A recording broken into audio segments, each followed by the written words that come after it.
The most accommodating person in the room is often the most resentful.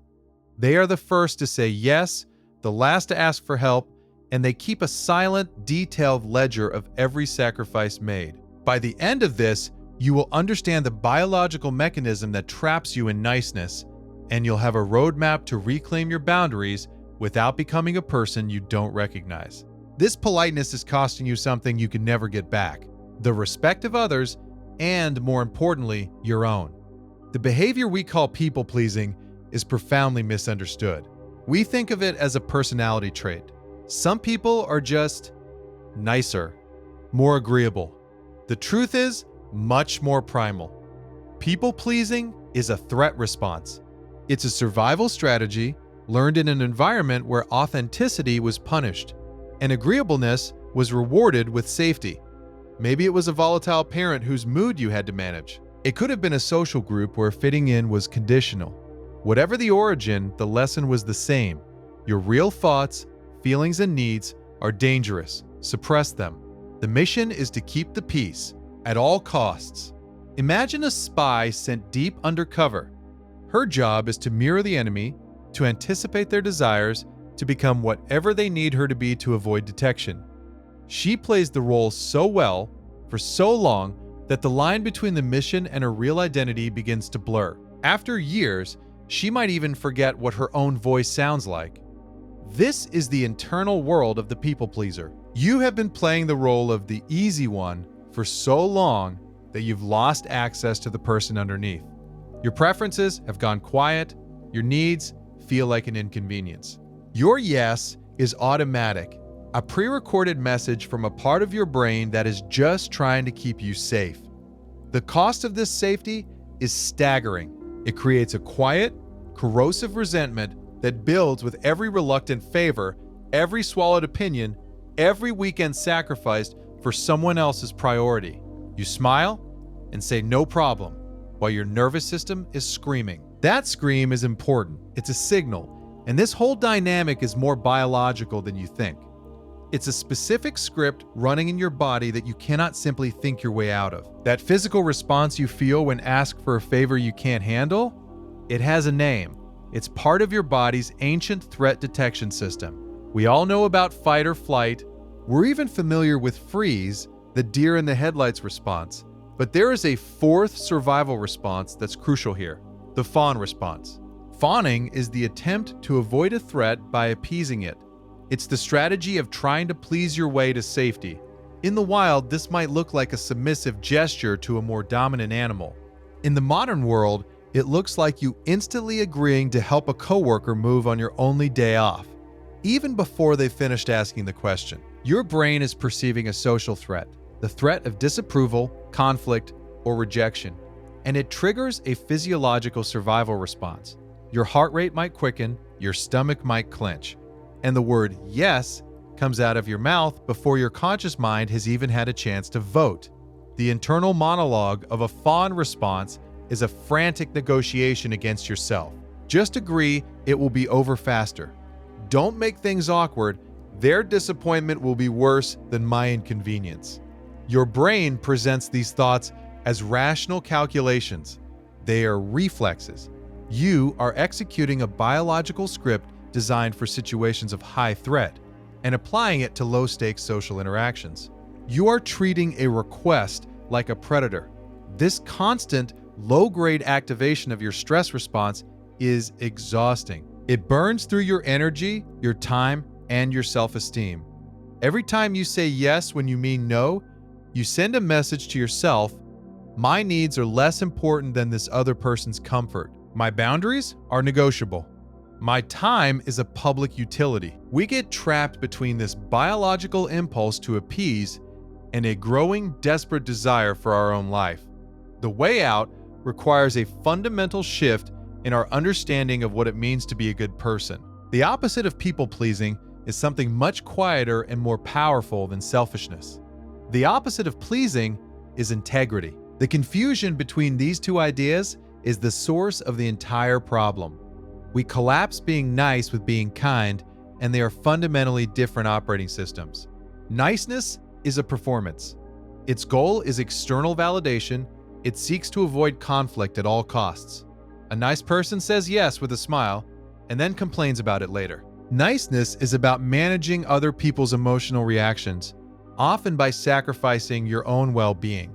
It is, at its core, a form of dishonesty. You are presenting a version of yourself that is agreeable and endlessly available, a version that is a complete fiction. Kindness, on the other hand, is authentic. Its goal is to act in alignment with your internal values. Kindness can and must navigate conflict. A kind person can say no with clarity and respect. Kindness is about managing your own behavior and integrity, trusting that other adults can manage their own disappointment. Kindness has boundaries because it understands that resentment is the enemy of genuine connection. Imagine two people are lost in a desert with one bottle of water. The nice person, fearing conflict, immediately gives the entire bottle to the other person. They both die of thirst. The kind person says, "We need to share this and make a plan to find help." Kindness is concerned with the best outcome, which sometimes requires uncomfortable conversations. Niceness is concerned only with the immediate social temperature. One path leads to mutual destruction. The other leads to a chance at survival. Knowing this distinction is the first step, but knowing isn't enough to override the panic your body feels. To change the behavior, you need a practical way to retrain your nervous system. You have to start by building evidence that small moments of authenticity will not get you killed. You start with something other than a direct no. For a chronic people pleaser, saying a hard no to a direct request is like attempting a world record powerlift with zero training. Your nervous system will flood with panic and you will likely fold.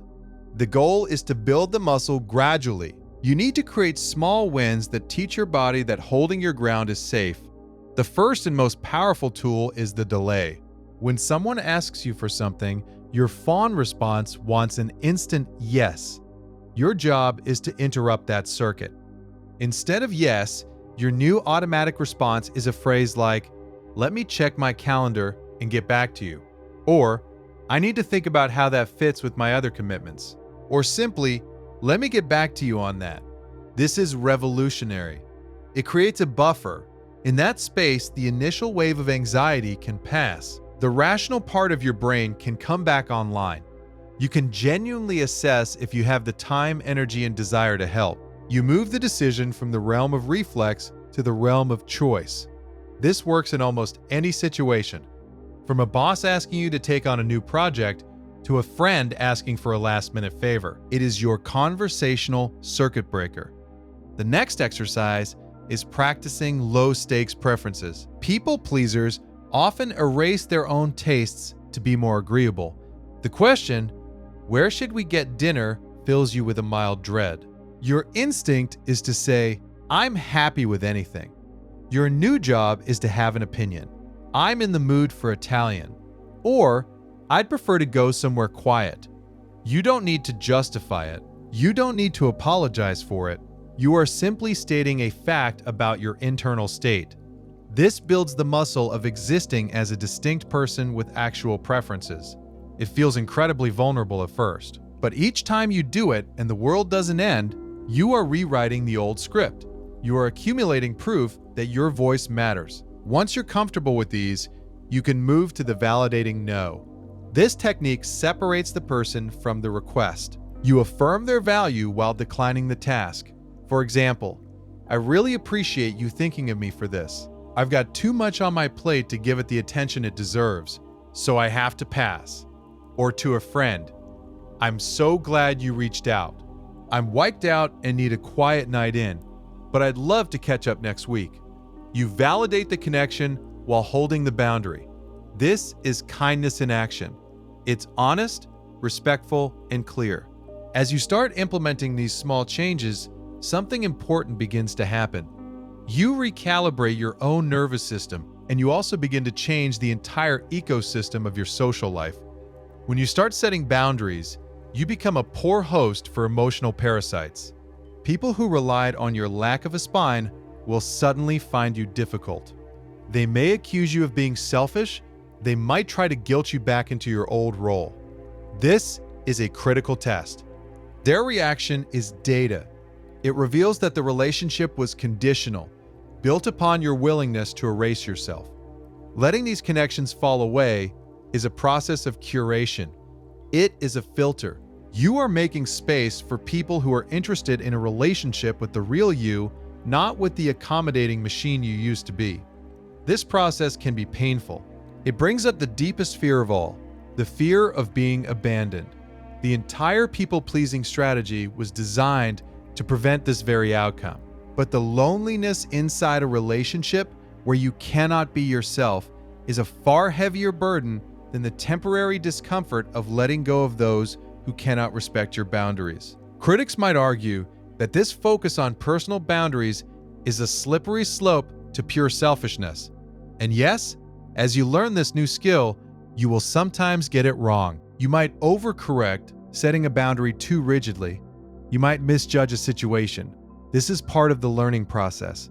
An occasional clumsy no is infinitely healthier than a lifetime of resentful yeses. The stumbles are proof that you are finally learning to walk on your own. You are trading the constant, low-grade anxiety of being liked for the quiet, solid confidence of being respected.